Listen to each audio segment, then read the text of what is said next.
ब्रह्मांड अत्यंत विशाल है। स्वाभाविक रूप से मानव सदैव इसकी सीमा के परे की एक झलक पाना चाहते रहे हैं। हमारे ब्रह्मांड के परे क्या है, इस प्रश्न का उत्तर देने के लिए हमें सबसे पहले यह समझना होगा कि वास्तव में ब्रह्मांड क्या है। आज हम ब्रह्मांड की संरचना और आकार के बारे में सीखेंगे। हम अपने यात्रा की शुरुआत सौर मंडल के साथ करेंगे, जहां हमें अंतरिक्ष यानों द्वारा ली गई फोटोग्राफ का आनंद लेने का मौका मिलेगा। उसके बाद हमें अपने सोलर सिस्टम से निकलना होगा ताकि हम जान सकें कि आसपास की प्रणाली अल्फा सेंचुरी द्वारा कौन से रहस्य हैं। अंतरिक्ष में घूमते हुए हम ब्लैक होल से गुजरेंगे, जो केवल अपने मार्ग में सभी कुछ निगल सकते हैं, बल्कि पूरे नए तारा प्रणालियां भी बना सकते हैं। हम अपनी यात्रा को अपने ब्रह्मांड की सीमाओं के परे समाप्त करेंगे। स्पेस में आपका स्वागत है। हम अपने ही सौर मंडल के साथ शुरू करेंगे। आज आप ये जानेंगे कि सूर्य पर कितना तापमान होता है, जबकि धरती के अलावा समुद्र कितने हैं और कौन सा ग्रह सोने के बादलों वाला होता है। हमारा सौर मंडल सूर्य से बना हुआ है, जो एक पीला जायंट है, और इसके चारों ओर घूमने वाले 8 ग्रह हैं। बेशक यहाँ छोटे ग्रह, सैटेलाइट, एस्ट्रॉइड, कॉमेट्स और छोटे स्पेस डस्ट भी हैं। हमारी आकाशगंगा बड़ी है और इसमें करोड़ों करोड़ ग्रह और तारे हैं, लेकिन वैज्ञानिकों ने काफी समय से यह कहा है कि सौर मंडल यूनिक है और हमारी ग्रह प्रणाली की विशेषताओं का अध्ययन करते हैं। सूर्य हमारा चमकता तारा है, जो हमारी सोलर सिस्टम के मध्य में स्थित है। यह बहुत असाधारण है, इसलिए वैज्ञानिकों ने कई सालों से इसका अध्ययन किया है।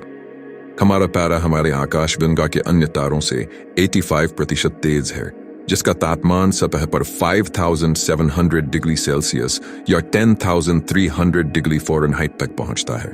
और यह कुछ रोचक बात है सूर्य के बारे में। तारा की सतह के करीब जाने पर तापमान बढ़ना चाहिए, लेकिन सूर्य इस नियम का पालन नहीं करता। सूर्य का सबसे गर्म भाग उसका कोर है, जिसका तापमान लगभग 27 मिलियन डिग्री फ़ारेनहाइट है। इसलिए वैज्ञानिकों और प्रोफेसरों को इसके बारे में सोचते रहना पड़ रहा है। इस फोटो के द्वारा हम सूर्य की ऊपरी वायुमंडल कोरोना को देख सकते हैं, और इसकी सतह पर आप स्टॉर्म्स को देखेंगे जो सतह से उछालते हैं। इसे सोलर स्टॉर्म के रूप में जाना जाता है।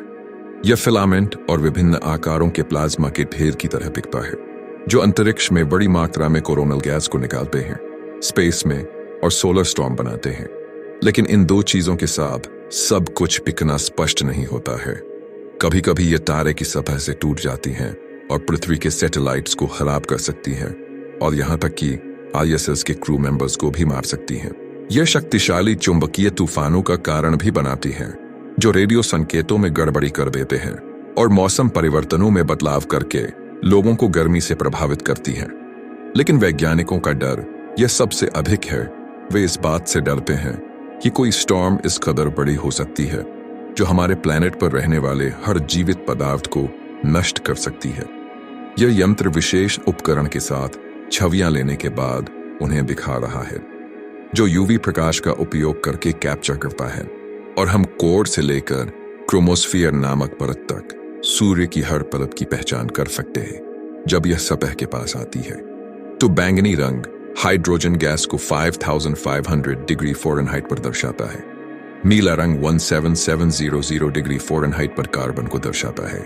ग्रीन रंग 177,000 डिग्री फ़ारेनहाइट पर ऑक्सीजन होता है, और पीला रंग 350,000 डिग्री फ़ारेनहाइट पर नियोन होता है।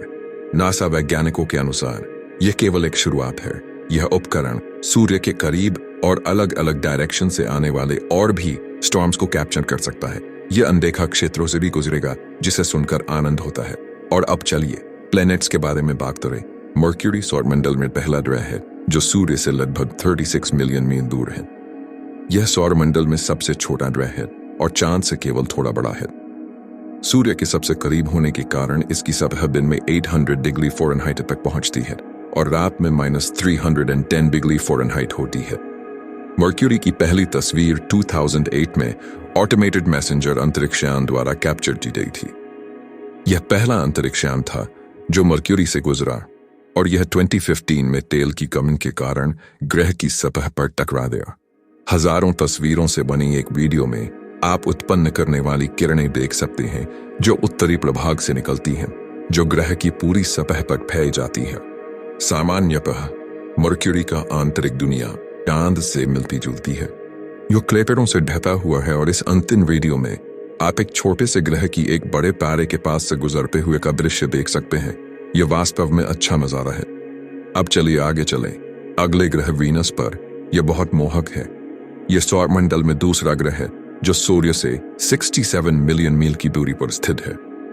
वीनस को अक्सर अर्थ का ट्विन कहा जाता है क्योंकि इसका आकार और भार हमारे ग्रह के समान है, लेकिन इसकी समानताएं यहीं खत्म हो जाती हैं। यहां तक कि वीनस हमारे ग्रह के सबसे करीबी पड़ोसी भी है। इसे अंतरिक्षयान द्वारा खोजा जाने वाला पहला ग्रह था। पहली बार सतह को स्कैन किया गया था 1962 में। मैगेलन ने फिर सरफेस रडार का उपयोग करके ग्रह की मानचित्र बनाई, लेकिन वीनस की सबसे सफल छवि सोवियत रोबोटिक मॉड्यूल वेनेरा 14 द्वारा की गई थी। यह वेनेरा सतह पर 1 घंटे तक रही और फिर ग्रह के हवाई दबाव से घिर गई, जो हमारे ग्रह पर दबाव की तुलना में 90 गुना अधिक है। तस्वीर में हम पत्थरी रेगिस्तान, पीले रंग के सल्फ्यूरिक एसिड के बादल देखते हैं जो ग्रह पर गर्मी बनाए रखते हैं। यह फोटो 40 साल पहले ली गई थी, लेकिन कई इमेजेस को डिजिटल मर्ज करने के कारण वीनस की फोटोज बनाई हैं, और यह संकेत देते हैं कि वीनस पर एक्टिव वल्कानोस है। अगर आगे बढ़ेंगे जीवित जीवन वाले ग्रह की ओर। पृथ्वी और सूर्य के बीच की दूरी 93 मिलियन मील है।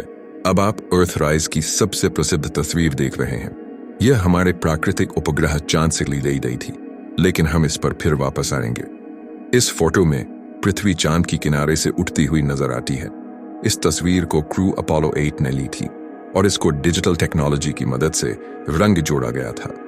2 साल पहले एक और काला सफेद तस्वीर को रोबोटिक अंतरिक्षयान लूनर ऑर्बिटर 1 द्वारा ली गई थी।